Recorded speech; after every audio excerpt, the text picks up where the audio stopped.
All right, today on Maldo's Magic, the topic is Masonic races. The greatest is love. With me today, the guest on my show will be Brother Jason Short, a Freemason in the state of New York. He is currently a senior warden at Aurora Grotto Day Star Lodge, number 647.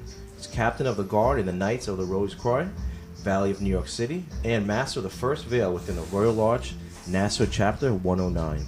He's a regular contributor to Craftsman Online and a member of the Grand Lodge of New York's Marketing Committee. Jason has lectured at the Chancellor Robert R. Livingston Masonic Library on the history of Freemasonry, as well penned several papers and lectures on the art of memory, mystery, traditions, and the spiritual and symbolic aspects of modern craft masonry. This is Maldo's Magic. Hey, greetings, Jason. How you doing, brother? I'm great, brother. How you doing, John? Doing excellent. Thank you for coming on the show.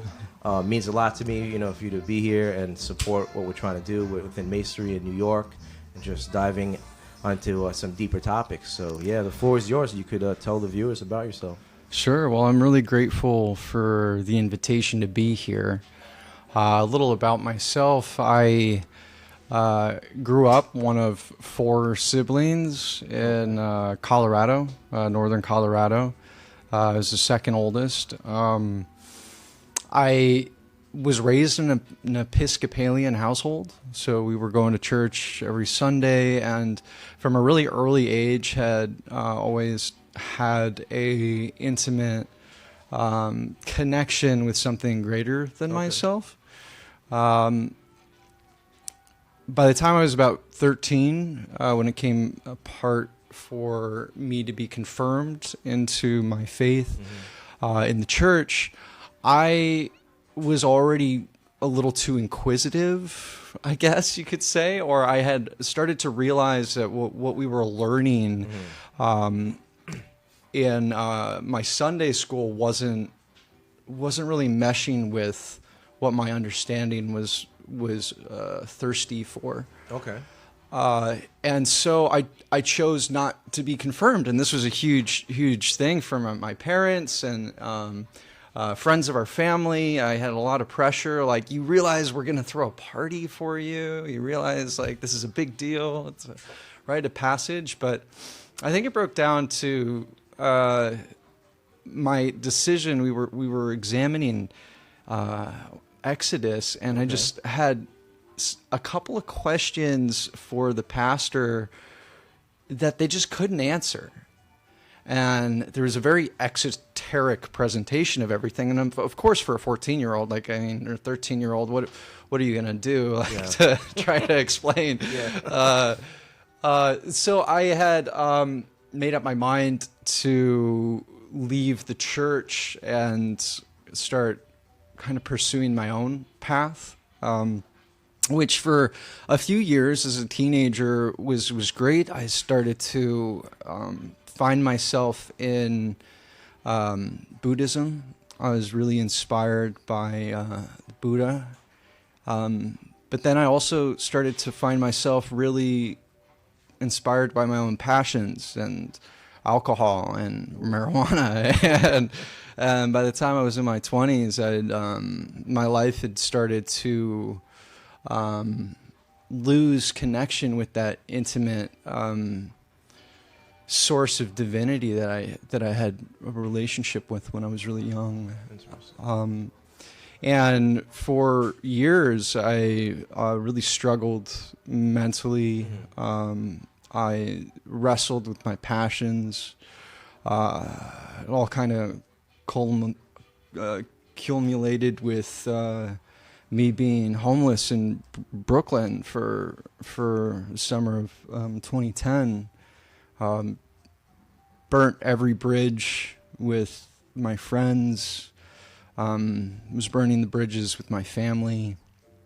And it took my father coming out to Brooklyn to find me, living in a boiler room at the time, and giving me this ultimatum that if I didn't get my life together, then that was it for me to start to try to come around to save myself. Okay.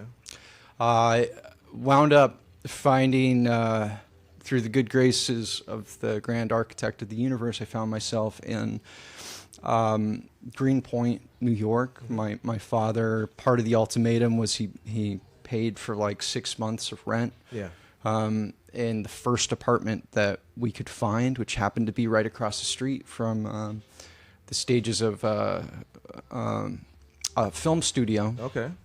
In Greenpoint, and I kind of allowed film and television to save me and gave me something to focus on and gave me something to start pulling my foundation together, which was great, but there was still something missing in all of it. And from about 2010 through about 2017, my life, parts of it professionally started to feel very fulfilled. Okay.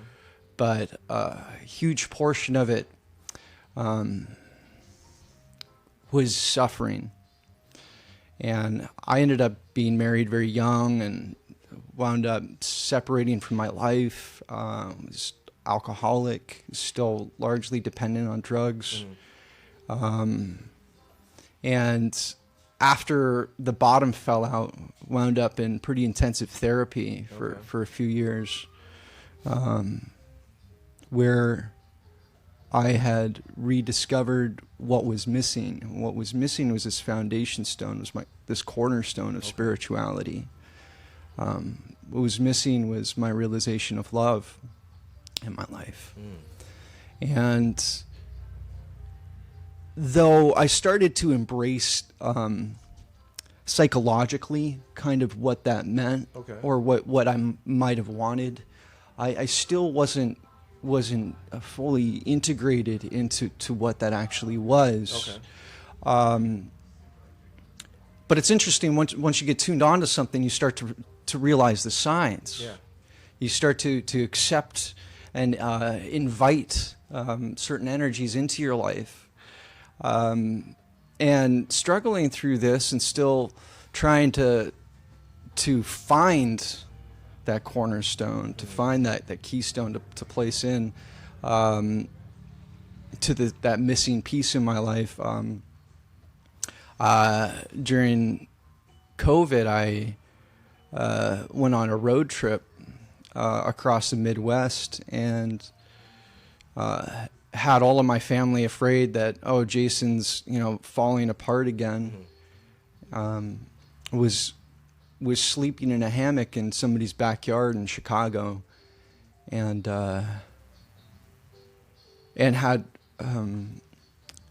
had this moment of divine intervention in my life. I had this connection. I had this connection with deity where it was like they reached out and touched me, and filled me with grace that they'd always been there, that they will always be there, and that forever are going to be with me. Nice. And it was after this that all of those signs weren't just like coincidences anymore. Things just clicked, and I realized that cornerstone of spirituality was there, and it just so happened through film and television, through my work and my professional life, I kept running into Masons. Really? I kept having these wonderfully philosophical conversations, and wound up petitioning a lodge and being initiated and passed and raised. And several years later, it just seems like an instant ago, but I've had the ultimate pleasure of every day being in unity with this source, and being in unity with this divine spirit who I understand and I believe in and I recognize has been there for my whole life, and will always be there Yeah. beyond my life. That's beautiful. Thanks, John. That's a little about me. No, that's great. That's great because I feel like, well, for me personally, maybe not everyone has the same kind of story, but similar story. I went through darkness. I was involved in a lot of nightclubs and literally like crazy party life to the point where my right lung collapsed twice in 2011, and I grew up same thing. In Pentecostal church, born again Christian, going to church almost every day, reading the Bible every day to the point where my father wanted me to be, a pastor, and I ran away from him. As soon as I hit 18, I ran away. So it's interesting. Like, my question for you is that, do you think Masonry, like, really was that missing part to the balance to get you reconnected with, the spiritual foundation that you probably had upbringing, but maybe at the time you were 13, you they couldn't answer the questions the way that Masonry probably was able to answer some of the questions? Absolutely. What Masonry has been able to facilitate in my life is a forum for understanding. It has given me a vocabulary to be able to comprehend the wisdom that exists within me, and gives me conviction to know that I'm amongst like-minded individuals, and that just because one dogma or one iteration of spiritual teaching might not make sense, that Freemasonry has given me the permission to explore comparative philosophy, comparative religion, and what it means for myself. But that vocabulary of Freemasonry has illumined so many things in my life and allowed me to take that cornerstone and place it where it needed to be. Nice. Well, we're both companions in this work, right? Absolutely. Nice. So, the topic for today, we were talking before about it, right? And I formulated, Masonic graces. The greatest is love, right? And can you touch on, like, what are Masonic graces? I have some notes from, like, historically what the graces are, but, like, when you think of Masonic graces, what comes to mind? Well, the first thing that comes to mind for Masonic graces being like faith, hope, charity, or brotherly love, relief, and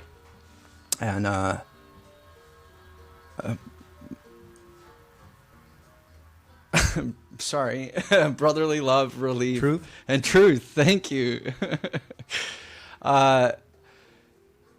All of those are emulations of love or loving kindness. Okay. Each one of those is sort of a facet of what love is. And it's through those Masonic graces and embodying them that we learn to be able to respond wholly with love in everything that we're doing, as opposed to reacting in fear. Like, the antithesis of the Masonic graces then become the three ruffians, essentially: prejudice, greed,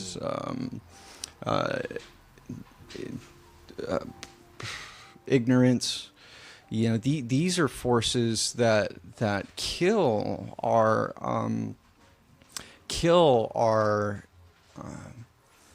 samadhi, kill our loving kindness, kill our ability to be unified with divinity and be able to live fully with love. Nice. It's interesting because, like, graces, it stems from, like, the three graces in Greek mythology, right? So I love to, like, see the history. Basically, Christianity acquired that part of the mythology and it transformed into, faith, hope, and charity, and the greatest of these is love, right? Because charity really stands for love, or agape. So I like to trace the roots in that and how eventually now it went from Greek mythology to Christianity to now we use it in Masonry. So I thought that was interesting because it's also a group of three right there. Yeah, well, it's samadhi, sila, and prana. Also another group of three, and foundational for the Vedic, Buddhist understanding of the same. Yep. You know, these are concepts that have dated well into antiquity and are just part of the very nature, not only of humankind, but I think through all things, throughout all things. Was watching a pretty all right documentary on the mind of a dog recently. Okay. And it's interesting that like dogs have evolved alongside humankind so well because of friendship, because they were able to cultivate being kind. And it's just so interesting to me that here is one of the most dominant species of mammals outside of humans on this planet. Yeah. And through their good graces, they have been able to survive through so many things. And so we look at what like the path of evolution is, and we have this sense that it's survival of the fittest. Yeah. That certainly proves itself in its own right, but it's really almost survival of the most friendliness. You know, the survival of those who are capable of cultivating love for as much as is possible. Okay. Trees, another documentary we watched about trees. Trees, we look at them as a utility. We can look at them as carbon. We can look at them as food. But they actually are just as interesting and intricate as we are. Wow. Trees exist through in families, in clusters that have relationships that nourish their young.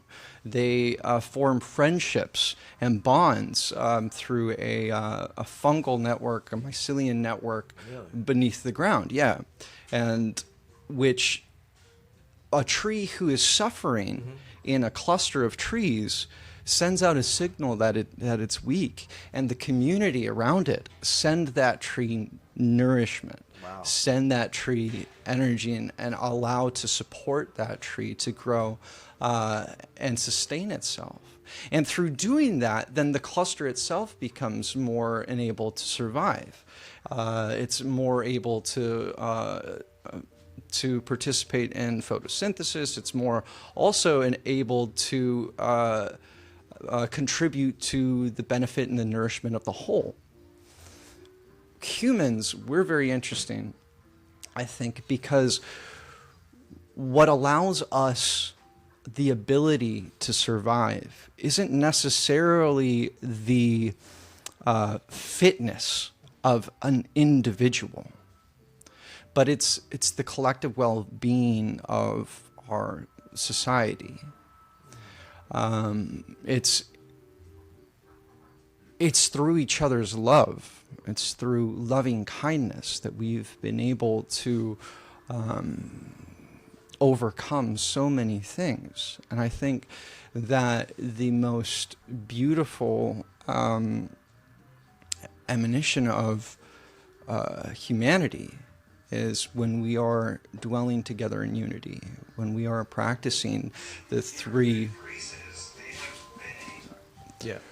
When we are practicing the three Masonic graces of faith, hope, charity as loving kindness. So a little question here. So not sorry to cut you off, but so graces in Greek mythology promoted harmony and unity in society. Well, it's like touching on what you're talking about. So how does Freemasonry's focus on brotherly love and charity reflect these ancient ideals in a contemporary context?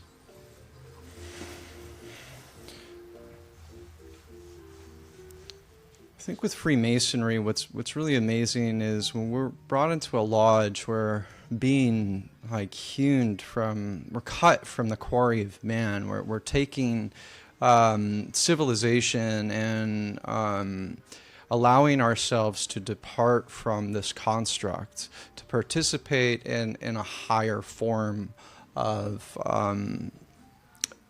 our nature. It's dwelling together in unity without the constraints of material gain, without the expectations of the monetary value that so heavily influences our modern society. So with regards to Freemasonry, when we're practicing our Masonic tenets, when we're coming together with faith, hope, and charity, what we're enabled to do is dwell on that plane of existence that is really reality. Like faith, hope, and charity, or like the working wages of a fellow craftsman, nourishment, refreshment, and joy. These are all things that have actual value to us as humans. The Greeks, the ancients, would have recognized this as well. Yeah. You know, before currency, before trade was really done away with to exist in sort of a fiduciary system, we valued our lives. We valued our philosophy. We valued what it was that we could benefit from, not only through our own interests, but how we could contribute to the benefit of others. And so it's that faith, that hope, and that charity. Those are things that in Masonry we practice, but we practice them because those are the things that matter on the plane outside of this existence. Those are the things that ultimately benefit us and ultimately benefit everyone around us. So it's safe to say that, like you said, Masonry would kind of like heaves us off of the society of like that stone. We're basically separated, right? Separate the wheat from the chaff in a sense, right? And then we're put into a system that helps us to really learn how to embody faith, hope, and charity within society, because we're taught, right, to go back into the world. Like that's the charge. I feel like almost every time, the closing charge, right, or optional closing charges, we're charged to go back into the world. So. Mm-hmm. Yeah, I don't think it's necessarily that we're separated from. It's that we come out of. Okay.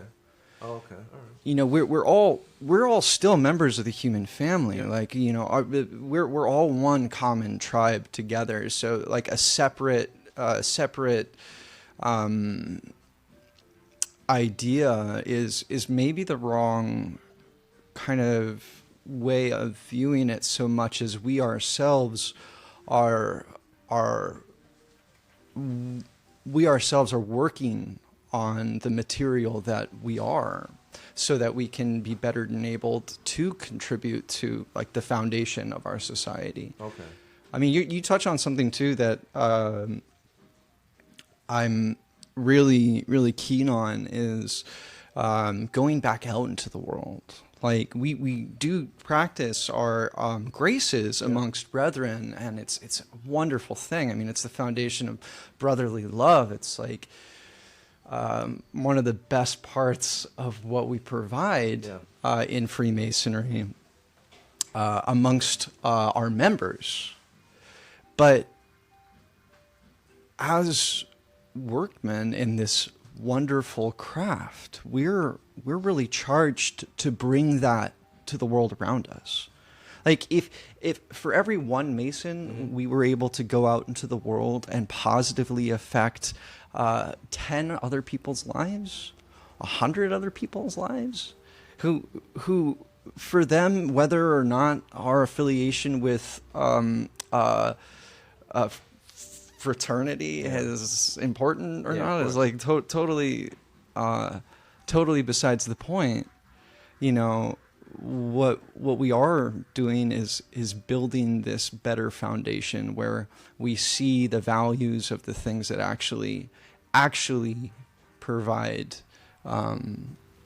life, actually nourish and cultivate love for humanity.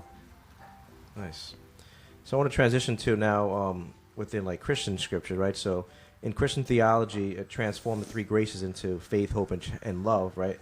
Love being described as the greatest in 1 Corinthians 13, verse 13.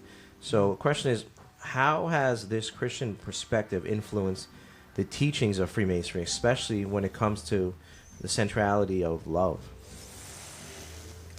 So I think in like a Vedantist approach to religion is that like all religions that ultimately are promoting a mystical union with divinity have value. And so it's like for Christianity and for Judaism or for the Abrahamic religions in the Old Testament, and it's the work that is being done towards love is also the work that's being done to attain that mystical union, because it's through the realization that we are all part and particle of this amazing thing that we are able to understand love.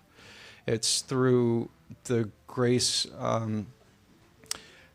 of knowing God that we're capable of loving ourselves. It's that we're capable of loving our neighbor, because we recognize that they are also part of ourselves and they are also part of God.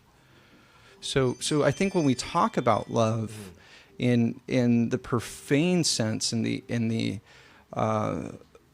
sense that we go about our modern society, we really get confused, or a lot of people are confounded that love is sort of more attraction or attachment, or it's like eros, I think, right? Eros, like there's different types of love in Greek mythology. So yeah, it's such a broad term, but I think when we're looking at what is being referenced in Christianity, like what is love? And love is that mystical union. Love is that integration. Love is keeping God at the forefront of your mind and everything and throughout all eternity. Yeah. I think the love they meant too is agape love. Yeah. I think that's, and that, people don't, even to this day, don't understand that. But yeah, the love of the Father, is so important. And when we accept that love into our life, all of a sudden we're never alone. Yeah.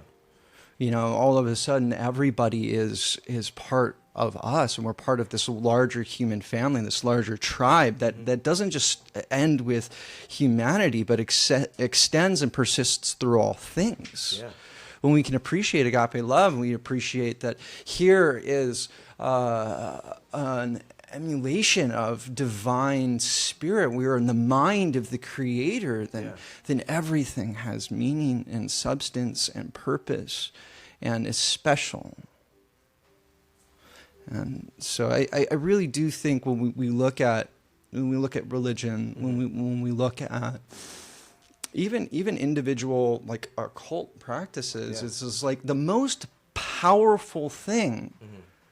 The most powerful thing you can do is remove all of the boundaries between your perception of your place as an individual and what it means to be part of this much more mystical and immense being. That's what I'm saying, like the body of Christ, right? That's what they meant when they said that. And to me, I always go back to like Kabbalah. That's like my background. Is that even in Masonry there's 3 pillars, right? In Kabbalah we have 3 pillars.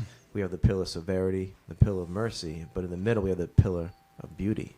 And in the middle lies Tifereth, which means beauty in Hebrew, or the sun.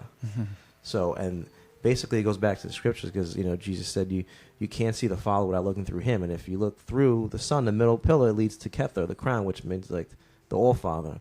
So it goes back to that, what's beauty? It's the love of the sun, because the sun shines freely on all, because it doesn't matter if you do this, do that. If you don't believe in the sun, it's always freely shining, and that to me is like the best physical manifestation of love is the sun, and how beautiful it is because it sheds light on all. Yeah.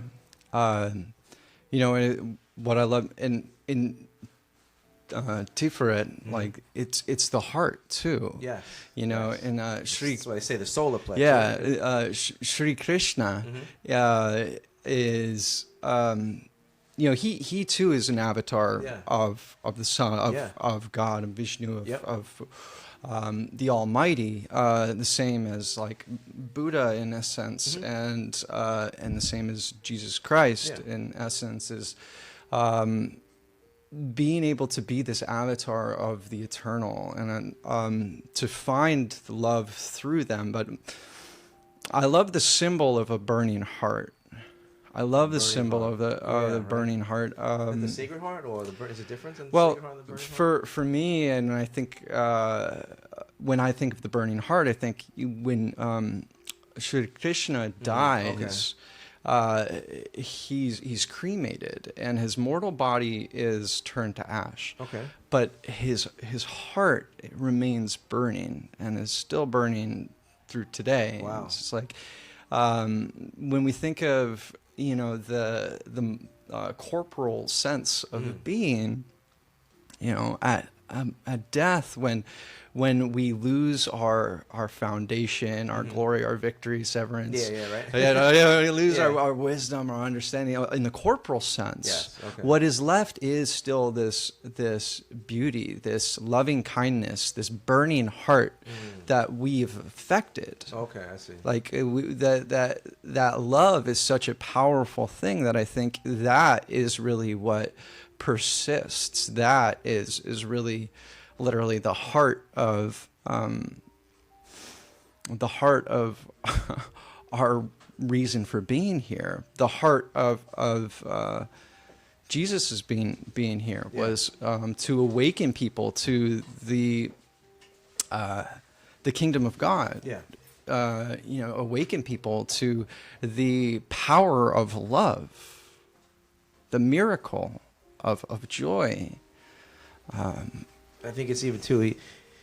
He wanted to awaken us to the power of like unconditional love, and even in some scriptures it shows that they're going to ask him who are your mother and father, or who are your family, and his family was there, and they basically thought that he was going to say my mother's right here, but he basically saying those that follow me are my mothers, my father, my brothers, my sisters. So it's really basically saying that's like Christ consciousness came down to show us the way, right, of unconditional love, and it's beyond the points of immediate family. Understand that everyone that is all about unconditional love is part of your family, is part of the kingdom of God. Right, and so Christ consciousness showing us the way, and or any avatar of the eternal showing an aspirant the way, is this emanation of understanding that it's in order to attain this sort of samadhi sense of enlightenment, or mystical union where God is persisting through all things. It requires this, for many, it requires the union with the voice. Okay. The union with the spiritual teacher. The Son, God, the Son, the Holy Spirit. Yeah. That Trinity. It's like Christ coming to man on earth becomes the threshold for one to realize their unity with divinity. Christ consciousness now, too, in any moment, if you are alone or desperate or afraid, all you have to do is call upon Christ consciousness, and it will be there. In any avatar or in any formation, like, all we have to do is call upon it. And then some of the most beautiful moments in my life is being able to call upon that spirit and sit in meditation with it, to be able to realize peace. Now, when you say call upon, just so for viewers that maybe might not understand, not today in this day and age, not everyone maybe grew up with a religious foundation or is religious now, but I don't think you need to be religious. I think you need to have a spiritual practice. But when you say call upon, what do you mean by that? Do you mean prayer, meditation, reflection, contemplation? Like, what do you actually mean by calling upon it? Just so maybe the viewers could understand and to learn maybe how they could connect to Christ consciousness. So there's a sense of like whatever works. Whatever works is going to work for you. Okay, I see. But this is where ritual comes in. Yes. Like for everybody, there has to be a way to separate yourself from this. For some people, it is as easy as just allowing it in. Okay. But the more resonant that we can make that process, the more reverence we hold for it. Sometimes the more powerful the feeling becomes. Okay. The longer we can sustain our place of harmony with that. And so for some it's magical ritual. Yeah. For some it's very deep meditation. Okay. For some it's prayer. For me in my life I've used I'm not a magician in that sense. Wait, you're not a magician? Other than maybe, but what I am is I am deeply I'm deeply spiritual. I'm a deep mystic. Okay. For me, one of the things that really woke in my ability to call upon deity was.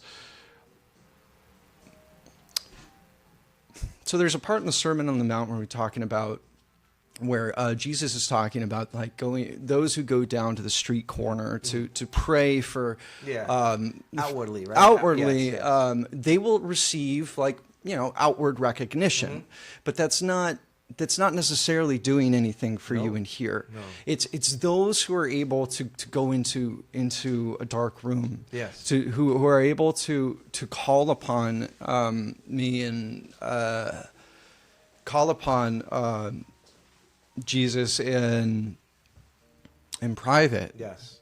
Those are the ones where the Holy Spirit will come to them.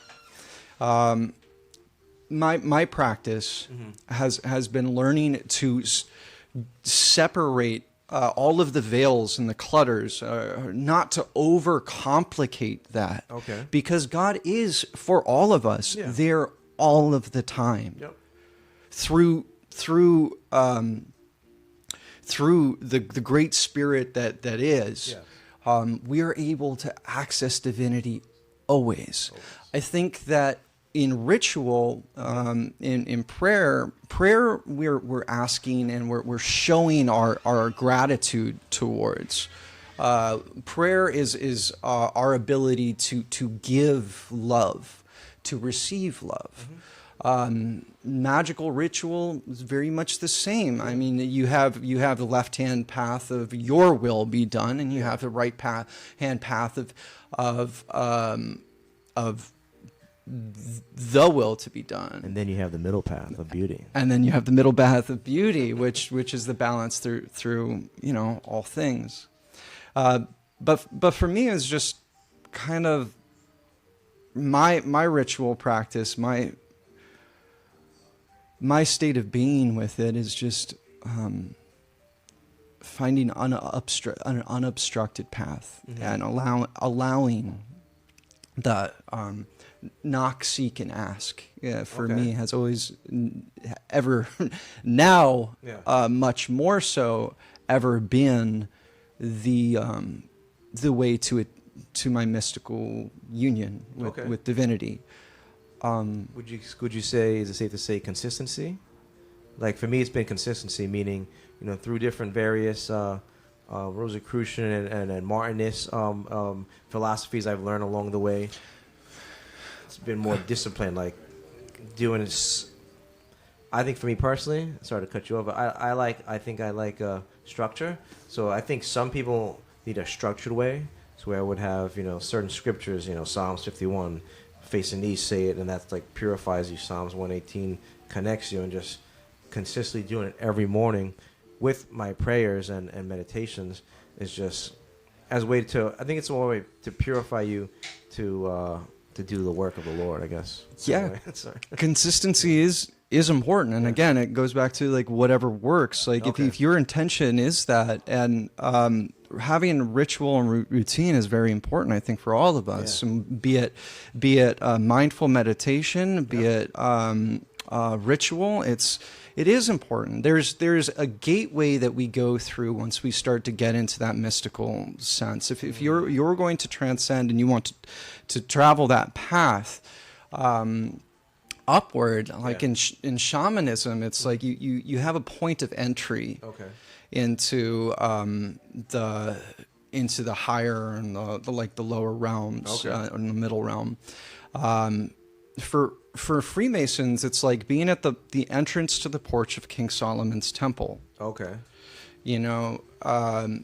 If there's a prayer to put yourself at the entrance to the temple, then say your prayer. I see. And then if your ritual then allows you to ascend the winding stairs, then allow your ritual to bring you up the winding stairs until you get to your outer door. Okay. Allow yourself to be admitted. And sometimes that takes patience. Sometimes I'll sit down in meditation where I want to attain a higher level of union with divinity. Okay. Where I'm looking for more of an answer, or like I want to leave Corporal Jason sitting there, and I want to go be with spiritual Jason and sit amongst my teachers. I have to then make this step in consciousness. Okay. And so I'll go to the porch. I'll go up the stairs. I'll come to a door. I need to knock the door. I need to be admitted into that next chamber. From there, I can be amongst my brethren. I can be amongst a pantheon. I can be amongst the spiritual nature. If I want to go then further, if I want to go into that holy of holies, there's a further door to then knock on. There's a further path to be taken, and it's through that state that I can travel that path and go into that door and just be there with God and exist, and that is just bliss. And so, if for you, John, it's prayer, Corinthians, and meditation, that's good. It's great. Again, whatever works. But for a Buddhist, it's going to be something else. Yeah, I see. For a shaman, it's going to be something else. Okay. And well into antiquity and to, other hominid species, it will always be kind of defined differently. That's like I said before, in that Freemasonry has allowed me a vocabulary to basically understand or communicate more what it is that is going on inside of me. It allows me to be able to maybe get to a place where I can teach others what it is that's happening within me without necessarily touching on the sensibilities of somebody's specific religious upbringing. And I think that's what the beauty of the spiritual philosophy of Freemasonry is. I think that was, for me, what the beauty of Buddhism, the spiritual philosophy of Buddhism was. Though in today's day and order, it's like culturally, Far Eastern philosophy and Western philosophy are just different. Yeah. But what's wonderful and why Masonry is amazing is that we're all still doing the same thing. We're all still just trying to attain that mystical union with divinity, and that we're all capable of it. In fact, divinity wants us to realize it. Yeah. And so, like, that rigid structure, I think for me is memory. Mm-hmm. It's remembering constantly, being in this constant remembering what it is that's been shown to me, what it is that has been revealed to me, and that I am part of I am, and that is beautiful. And that we are all part of that. And so, again, whatever works. Yeah. It's funny, before you said, I think you were touching on knocking on the door, right? To Solomon's temple, right? The porch, right? The portico, right? And then ascending up the winding stairs, and then knocking on the outer door, right? And then you said further door. I think to you right there, it brought me to thinking that, well, I think sometimes masonry gets overlooked as it could be used as a way to ascend to that holies of holies within your own personal spiritual practice. Absolutely. And, this is why, there's an exoteric yes. and an esoteric Correct. nature. Yes. Yeah. The esoteric requires an exoteric. Yes. You need an exoteric to have the esoteric. Mm-hmm. Whereas a cult is just the realization and the invocation of the divine or the unseen. And so, Masonry, I think, is designed with those principles in mind. Okay. Christianity is designed with those principles in mind. Totally. You're going to awaken your Christ consciousness if you just dig a little bit deeper into it. If you're that 13-year-old who's just asking the right questions and wanting the answer, you really need to want to know. Mm-hmm. And you will know. That's why Lewis quoted the same Martin, and Martinism says you have to be men and women of desire. You have to desire the union. You have to desire the knowledge, the logos. You have to desire that gnosis or that Kabbalah. Without that desire of the sacred heart of Christ or Yeshua, they say, that's what's going to drive you to that, where it doesn't matter if you didn't get much sleep or if you're busy at work, because you have that desire and that love for that union of the hearts. And what's amazing with San Martin too is it's like theurgy was such a strong practice, but it becomes so convoluted, and it becomes dangerous too. I mean, we by recognizing what it means for there to be divinity, we're also recognizing that there are realms below us and above us, and that we are also as equally capable and susceptible to forces that we may not necessarily want to be privy to. Part of modern Martinism, in my understanding, is being able to remove some of the layers of or the theurgical practices. It's really called the way of the heart now. Yeah.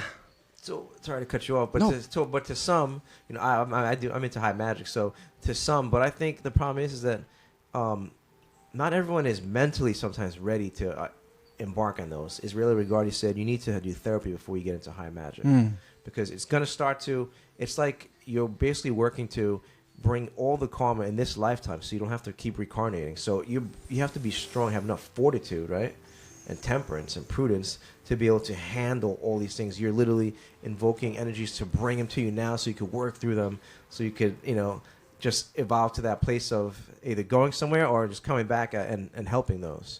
So it's a lot. It's the road less traveled, right? Mm-hmm. But with Martinism, the traditional ways now is more geared to the way of the heart. There is some theurgy there because you are doing some movements within the temple or the heptad, but it's not like how Elu Cohen would do. You're invoking, you know, all these beings, and you have to be able to. He would test them, say, all right, and when you see this sigil of this being, that's how I know you've been doing your work.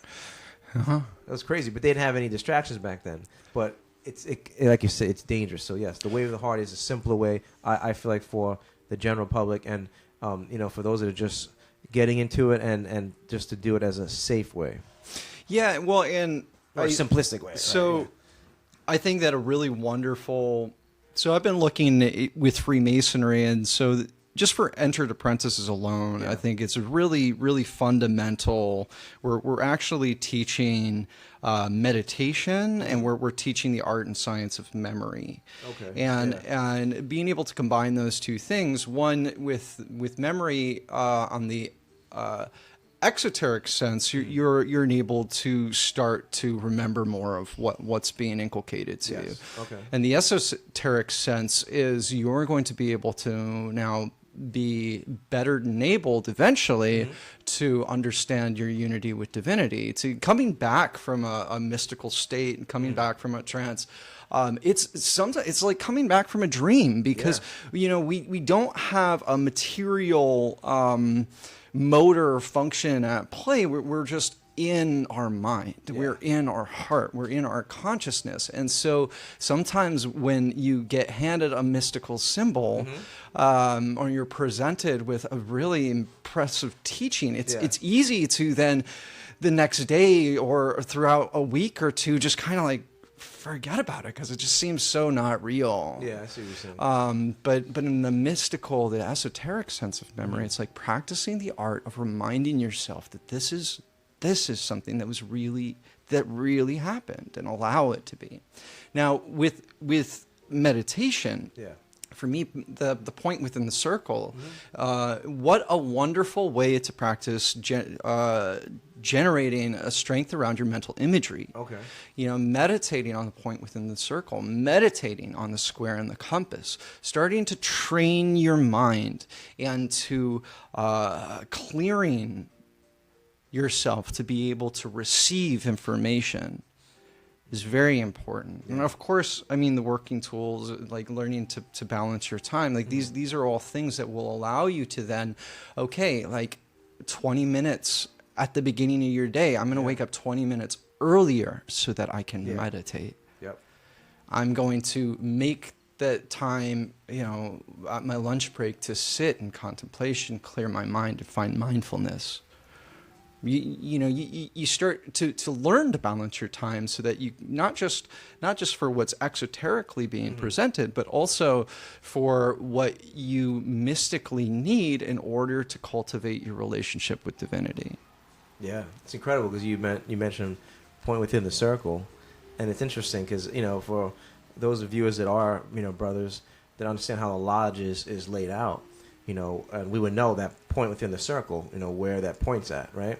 And if you know the tree of life in Kabbalah, in the middle we have Tifereth, we mentioned before, you know, that's beauty, and the sigil for the sun is a circle with a point in it, point within the circle. Yeah. So I feel like it's all there, and I always know that, you know, that's why when I went to Masonry from an esoteric background, like I kind of saw, like I could like see the matrix, I could see all the symbols. I'm like, wow, that's that.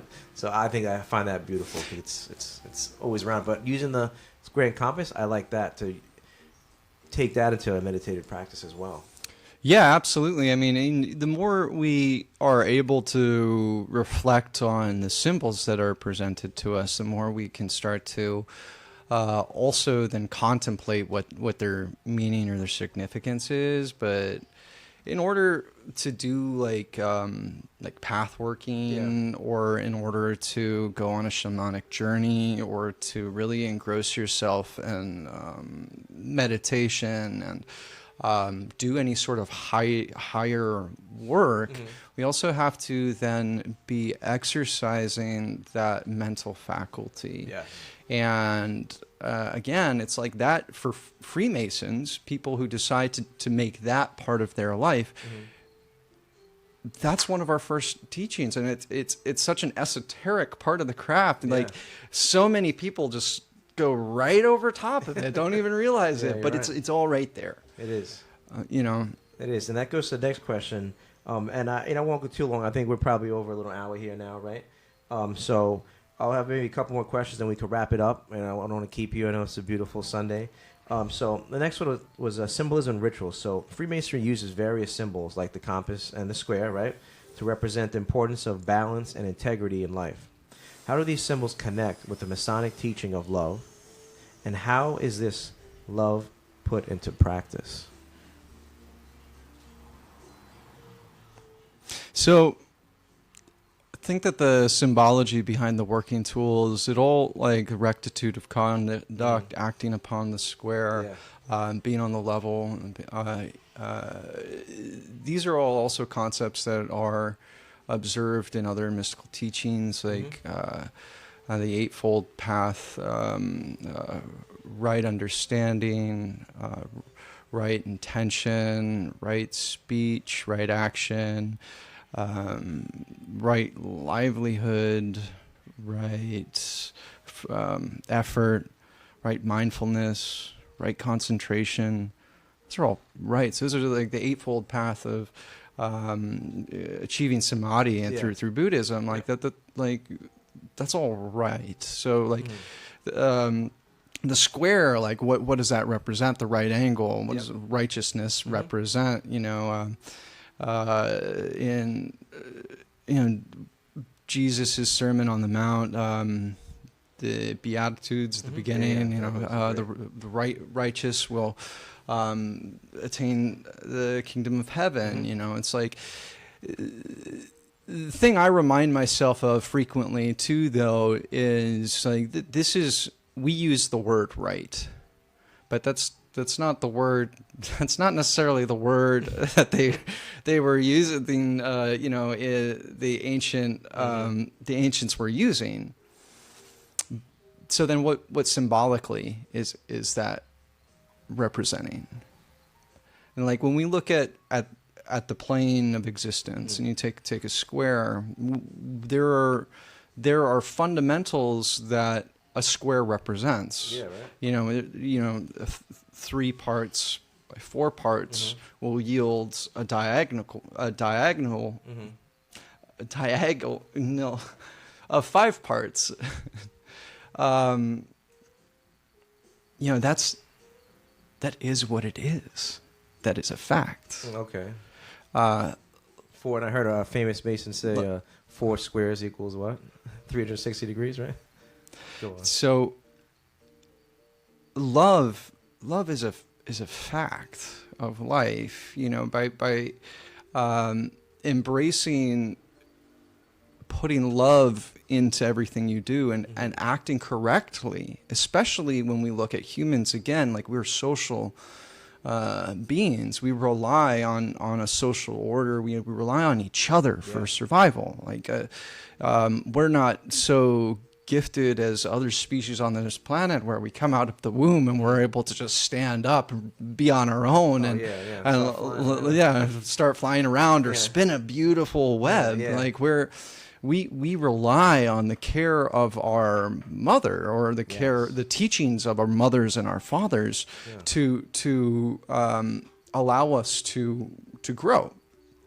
Not that it's impossible not to, because God is always there. It's God, in the middle chamber, right? Yeah, but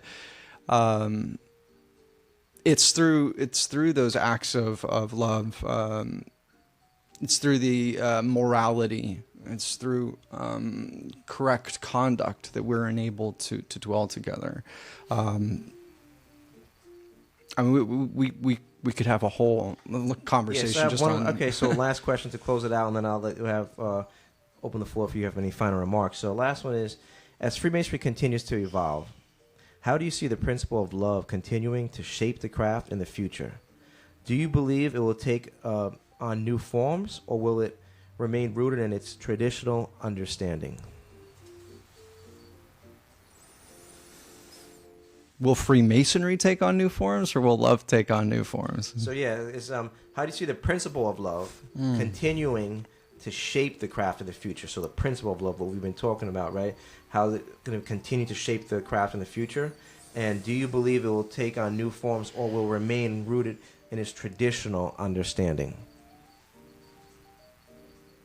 I think Freemasonry has always been what it needs to be and what I think it may take on is in this era that is so heavily influenced by the material. Okay.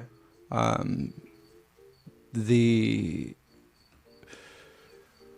process of initiating somebody into love, the Freemasonry being a social society or social order that relies on brotherly love, or just it's a general human love for humanity, is something that I think people are going to be reawakened to more and more as we realize the caustic effects technology has actually had in seeding into our very nature.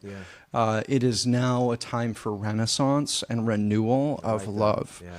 This is the time for us to all reawaken to what our ancestors and our ancient ancestors were all in unity with, and the importance of nourishment, refreshment, and joy, the importance of faith, hope, and charity.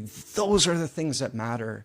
And be it Freemasonry or be it just general consensus, those are the things that we all need to strive to emulate and attain. I believe Freemasonry will always be a safe haven for it.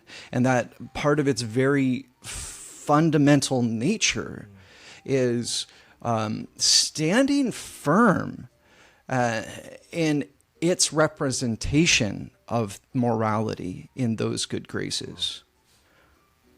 It's beautiful. I think that could even be a closing remark. But if you have any other closing remarks, and I guess, John, the last thing that I would like to remark on is I think an ultimate goal in everything that we're doing as Masons, be it exoteric or esoteric, is learning how to respond with love in everything, as opposed to reacting in fear. It's responding with that agape love instead of reacting with the passions of the ruffians. And that response, that love response, will elevate humanity, will elevate us individually, and elevate just spiritually everything around us. And that is a universal and timeless lesson that, be it Freemasonry or not, will never come to lose if we always stand firm in appreciating it. That's great. Thank you, Brother Jason, for coming on the show. And this concludes Maldo's Magick podcast. Thank you, brother. Thanks, bro. Felt it all, man. The whole time. It was very, very powerful.